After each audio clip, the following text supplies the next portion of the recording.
Welcome to the Living the Dream podcast with Curveball. If you believe, you can achieve.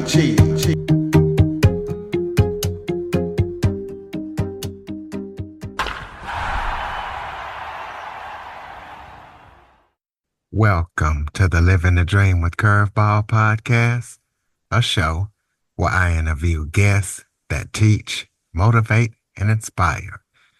Today, I am joined by work-life balance coach, Arlene Cohen Miller. Arlene has a wealth of knowledge and training to help people live the lives that they want and lessen their stress and create more patience in their life. So we're going to be talking to her about everything that she's up to and how she does what she does and why she does what she does. So Arlene, thank you so much for joining me today. And thank you for having me here. I'm really excited to be here with you. Why don't you start off by telling everybody a little bit about yourself? Okie dokie. Well, I started off in life. I grew up in Louisville, Kentucky, and my father was an entrepreneur. My mother was a stay-at-home mom. I have two brothers. I am the oldest of three. And when I was 15, I decided that I was going to go to law school, like the first ever in my family. And so that was a little bit of shock to my parents, but they were really supportive of me. And I did graduate from college and law school. And I've had two of my own businesses as an attorney. One is a solo practitioner in a suburb of Cleveland, Ohio. And I practice family law, like divorce and custody and stuff like that. And I also practice commercial law, helping businesses collect their debts. And when I first opened my business, I found out I was pregnant. So I have been a mom the whole time I've been in business for myself. And so that was came with a lot of its own challenges. When he was 9 years old, I sold the business to another law firm and I moved to a suburb of Denver, Colorado, to be a partner in a small boutique law firm. And I did that for many years. I really enjoyed it. But while I was attorney practicing law, I got a diploma in transformational holistic counseling and in coaching and mentoring. I just felt compelled to do so. I felt like it was really important. It could help my communication skills. It could help my negotiating skills. It could help me to be a better mother, a better boss. I just felt it could help me in all areas of my life and even personally. And we just decided to sell the law firm a few years ago, and I opened my own business with coaching and mentoring and soul reading. And I'm located in near Boulder, Colorado. Most of the stuff I do is online, and my company is now called Jewel Consultancy. Absolutely. Congratulations on that. So when we were in the green room, you talked about how you do work-life balance coaching from the inside out. Explain what that means.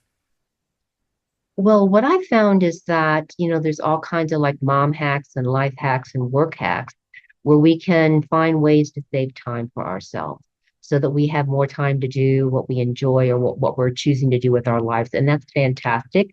I recommend those if they work for you. And that doesn't change how we feel on the inside. We can still have more time and still feel overwhelmed and frustrated because of everything that we have on our plate. So when we work with ourselves from the inside out, which is what I recommend for everybody and for the people that my clients, my students, people that come to my classes, is that we need to heal ourselves on the inside, and then we're going to have a different experience on the outside. Because if we ground like sacred qualities like patience and kindness and tolerance and being loving and accepting with ourselves, first and foremost, and we know how to fill ourselves up with love and how to take care of ourselves in a loving way, then what we have to do, what's on our plate, is going to be a different experience. What used to be overwhelm, it might be, we might be able to handle things with more grace, ease, and flow. So how we feel on the outside, how we experience life on the inside is going to greatly affect, I believe, and I've experienced that with myself and with the people I work with, how they experience life on the outside. Well, you also say that gratitude and work-life balance works together and coincides. Why do you feel that way? Well, I don't know. Anyone that's felt grateful for anything, I think, could agree with me that when we're in a state of gratitude, it's like a really high vibration. It's like our heart lifts up and we're a whole different person. And when we are grateful for all the blessings in our life, when we are grateful for simply being alive and breathing and for all the little amazing things that happen every day where we just have a special moment or a special connection with somebody or we finish something. There's just all sorts of really beautiful things that happen every day of our lives if we pay attention. And that gratitude lifts us up and we have a new experience of life. And it also helps us to manifest in our life what brings us joy, what lifts us up, what causes us to I don't know, just be experience life in a more uplifted kind of way. I know I'm using the same kind of words over and over, but what it does is it changes our experience of life. And that helps us to have that work-life balance because we're in a totally different space. If we're all overwhelmed and upset and uptight and contracted, it's a totally different experience of being expanded and grateful and having more grace, ease, and flow. And when we're more expanded and grateful for all the blessings in our life, everything seems to get easier because that's what we're focused on. That's what we're moving towards. That's what we're aligning to. And it changes our experience of our life, even if we're facing the same kind of challenges and problems. So when you feel frustrated or overwhelmed, what is the first thing that you reach for? Well, the first thing I reach for, it's not necessarily the first thing that everyone else reaches for, but for me personally, I play with breath work because if I get overwhelmed or frustrated or I feel like I've done so much and there's so much more to do, what my body is telling me is, hey, Arlene, it's time to take a break. You know, acknowledge yourself for what you've accomplished so far, even celebrate it. But let's find a way to bring your blood pressure down, allow you to feel more grounded into the planet, grounded in your body, centered in your heart. And an easy way to do that is just simple breathing techniques. And the reason I love breath work is because we all have to breathe, you know? If we're not breathing, we're going to die. And so oftentimes we can just simply practice this breath work, not as something separate, but as we're going about our day-to-day life. Because one simple breathing technique is simply breathing in through our nose and breathing out through our nose and having the out breath longer than the in breath. And we can be listening to a friend talk or at a business meeting or standing in line at the grocery store and we can breathe like this and no one's going to notice. And what it does is it oxygenates our body and physiologically it tells our body that it's okay to go from fight or flight response to rest and relax mode. It's okay to release, to relax and let go. And sometimes maybe if we're really wound up, it's important to practice this breathing kind of technique for 5 or 10 minutes so that we can really oxygenate ourselves and really begin to let go. And another thing that we can do simultaneously is to really ground because it's important if we want to let go of stress to be fully present here now. And I'm sure everyone's heard of that. But when we're fully present here now, for me, the visual for me, because I just love nature, is like I visualize on a tree. Like there's this column of light from my heart down my body, down my legs, out my feet. These amazing roots of light come out of my feet into the ground and they anchor into the deepest part of the heart of planet Earth.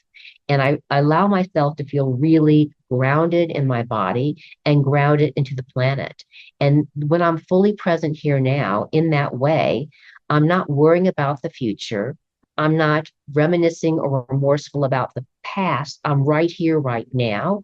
And the place to be the least stressed and the most calm and collected and grounded is when we're fully present here now. And I didn't make this up. This has been around, you know, for like as old as time itself. I hope that makes sense to you. It makes perfect sense. So give us some best practice tips on some simple ways or simple things that we can do to upgrade our life experience. Well, a lot of the things that we can do to upgrade our life experience is stop doing what's not working. And so it's not necessarily we need to add more. We need to stop doing what's not working. So one of the ways that we downgrade our life experience is to place unrealistic expectations on ourselves. Maybe we're in the habit of making a to-do list that would take a whole week, and we're expecting ourselves to get them done in one day.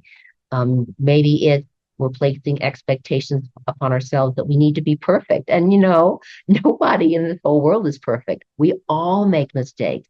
So we're absolutely setting ourselves up for failure, even if we don't tell ourselves, oh, I need to be perfect. There's that perfection thing running underneath the surface where we beat ourselves up if we make a mistake or we fall on our face and fail at something. And so, what we can do in those situations is have a different attitude. And that attitude can be mistakes are opportunities to learn and grow. What can I learn from this mistake that I made? Because we all make mistakes, but I want to learn and grow from it so that when I'm faced with something similar, I can do things differently next time. And then we can like visualize and see how that looks and feels with doing something a similar situation, but behaving completely differently, having a different feeling experience, more loving and supportive, so that when that occurs again, and it will, not the same thing, but something similar, we can begin to create the foundation to have a new experience. And with that also comes the goal and the idea of, how am I talking to myself? Oftentimes, what I found in prior moments before I started working with all this and being able to help and work with other people is I had an inner critic that was on a rampage. She was talking to me all the time. She was constantly putting me down.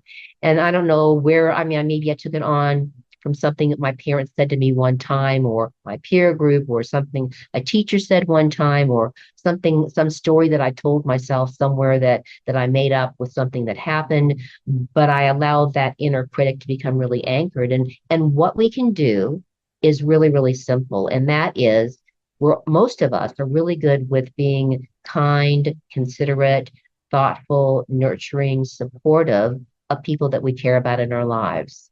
And so if your best friend or someone you really loved and cared about was telling you the story that you've been telling yourself, what would you say to them?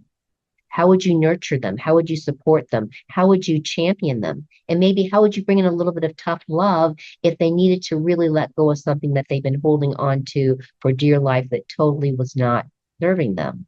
And when we do that, we affirm to ourselves, hey, I have these skills. I can turn them around and I can give them to myself so that I can nurture and care for myself and turn disasters into blessings and allow mistakes to be opportunities to learn and grow and drop all these unrealistic expectations and start experiencing a life filled with more joy because I'm not doing as much in my life that's dragging me down and pulling me back.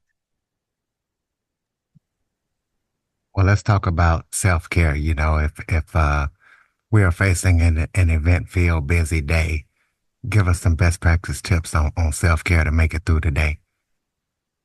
Well, I believe everyone really needs to feel into themselves of, how can I take care of myself?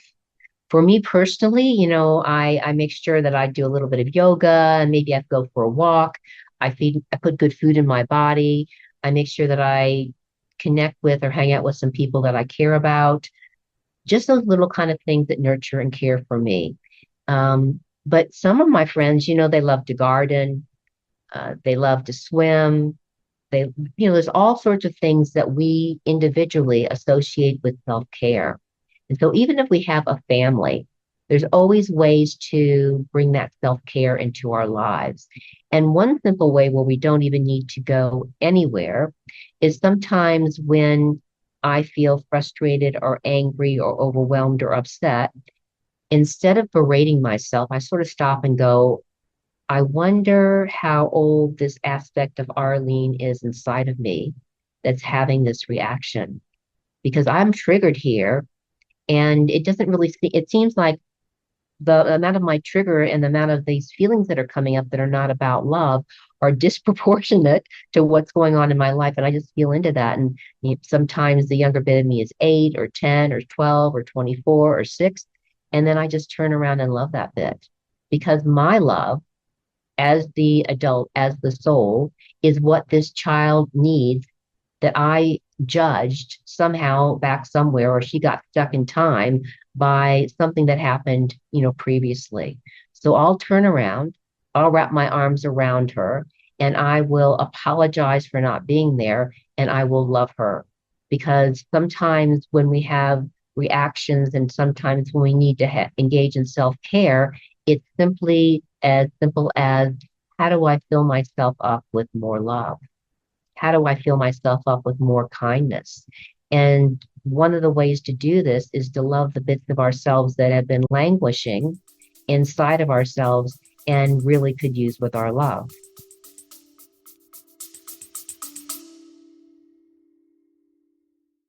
Okay, everybody, it's Michael E. Cullen II. And I'm Sesame and Carta from the All Too Real 2 podcast. We're passionate about movies, TV, and pretty much all things pop culture. Dive into the chaos of failed sitcoms, direct-to-video sequels, and the quirky realms of cinema and TV. Join us every Thursday for your dose of All Too Real 2 entertainment. We'll guide you through debates like whether Howard the Duck qualifies as a superhero. Ponder if Larry the Cable Guy could be the new Rock or Schwarzenegger. Discover if some shows and movies should have stayed in the cutting room. Ever heard of a sitcom featuring that dictator with the funny mustache? Well, we watched it. We're dedicated to unraveling the peculiarities of pop culture, sometimes with awesome guests. So, if you're into the eccentric world of pop culture, listen and subscribe to All Too Real 2. Available wherever you find podcasts and on Age of Radio.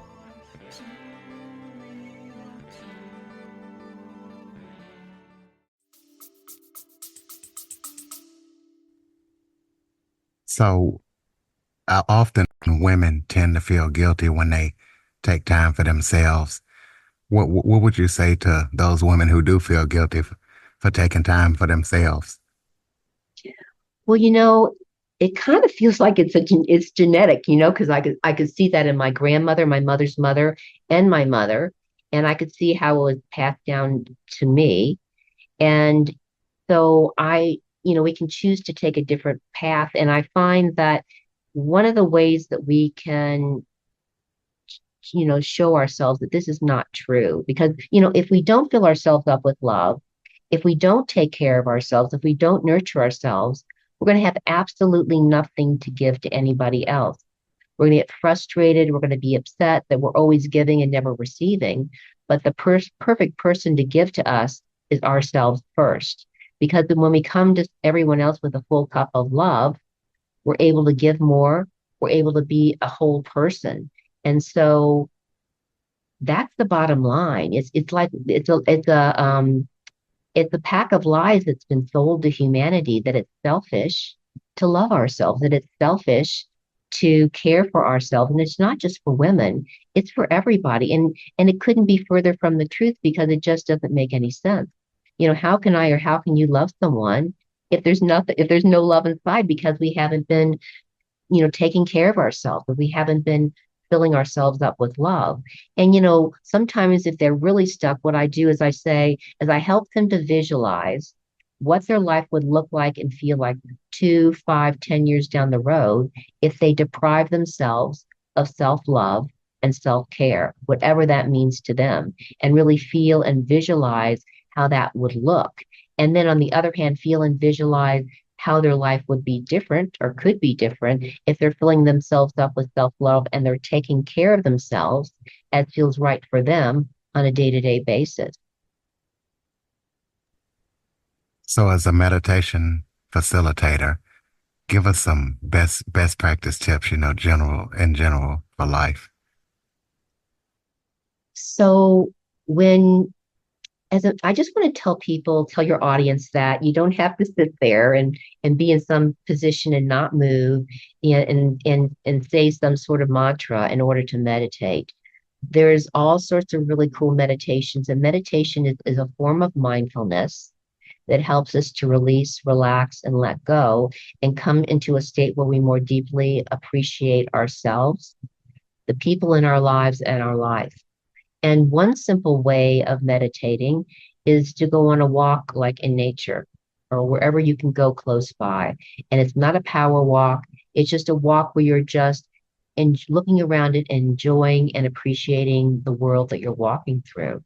Maybe you find a really cool tree or some beautiful roses or flower bushes in the summer, and you're just appreciating everything that you feel and see. Another way that we can meditate is to music, music that, not heavy metal, that's not going to work, but something that's calming and soothing and lights up our heart. Everyone has music that we just really love. And so when we bring that sort of quiet contemplation in our lives, or even we can be in a meditative state by journaling, there's just some things that have been bothering us, or maybe some things we want to acknowledge and celebrate in our life. And we can just sort of do some of that breath work and then do some journaling, some writing, and be in a meditative, relaxed state when we are engaging in that. So yes, there are tons of videos on YouTube and other places that can walk you through all kinds of meditations if you want to learn that. But if you're like, I don't think I can do that, that's too big of a step for me, we can either start with like 5 minutes of breath work, like I just shared, or there's these different ways of mindful activities, even painting or drawing or pottery or something that you love, working with flowers and making a beautiful flower garden can be a mindful meditative activity that helps us to release, relax, and let go and experience like a more expansive way of being in our life. Tell us about any current or upcoming projects that you're working on that people need to be aware of.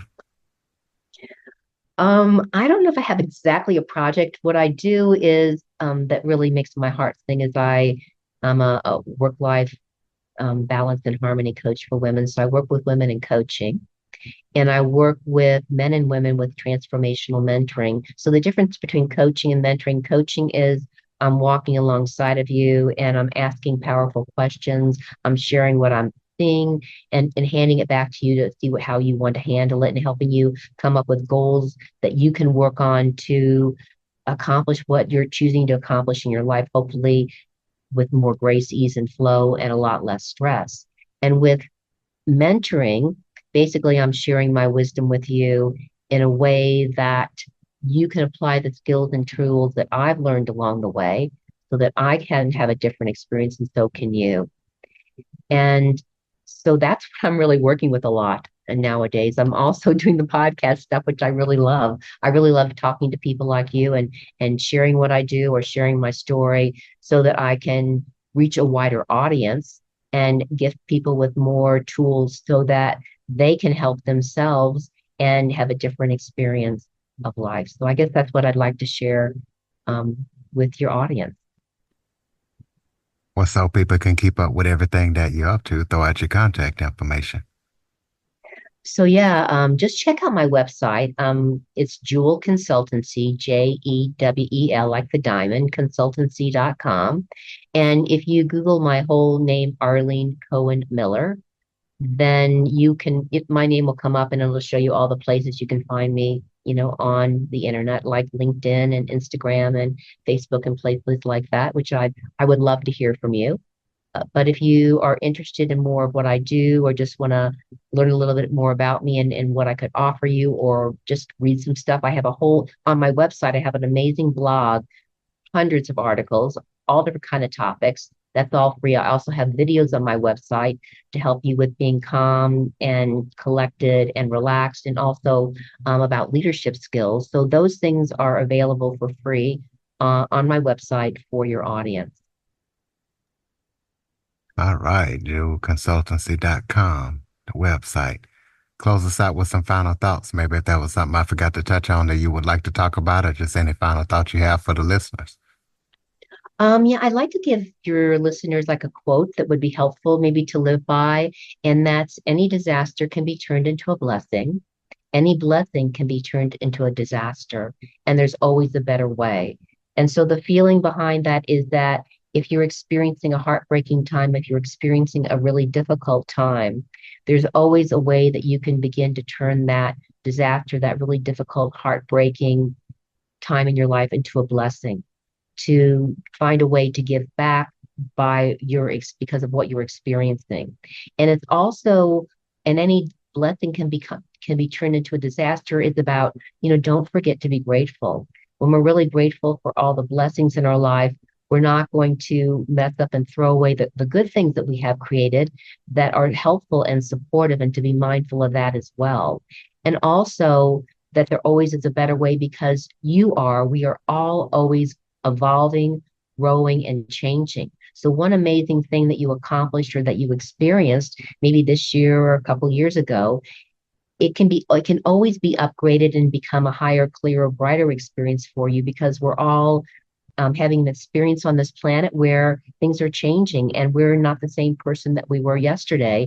And so that those new opportunities, those new levels of growth and expansion and experience are always open to you, to all of us. All right, ladies and gentlemen, there you have it, jewelconsultancy.com. Please check out everything that Arlene's up to. And if you know somebody that can benefit from her services, or if you can, make sure you share this with other people. Don't keep it to yourself. Follow, rate, review, and share. Jump on your favorite podcast app. Give us a follow. Give us a review. Share the episode. If you have any guest or suggestion topics, Curtis Jackson 1978 at att.net is the place to send them. Thank you for listening. And Arlene, thank you for all that you do, and thank you for joining us. Thank you for having me. I really have enjoyed being here. Thank you. For more information on the Living the Dream podcast, visit www.djcurveball.com. Until next time, stay focused on living the dream.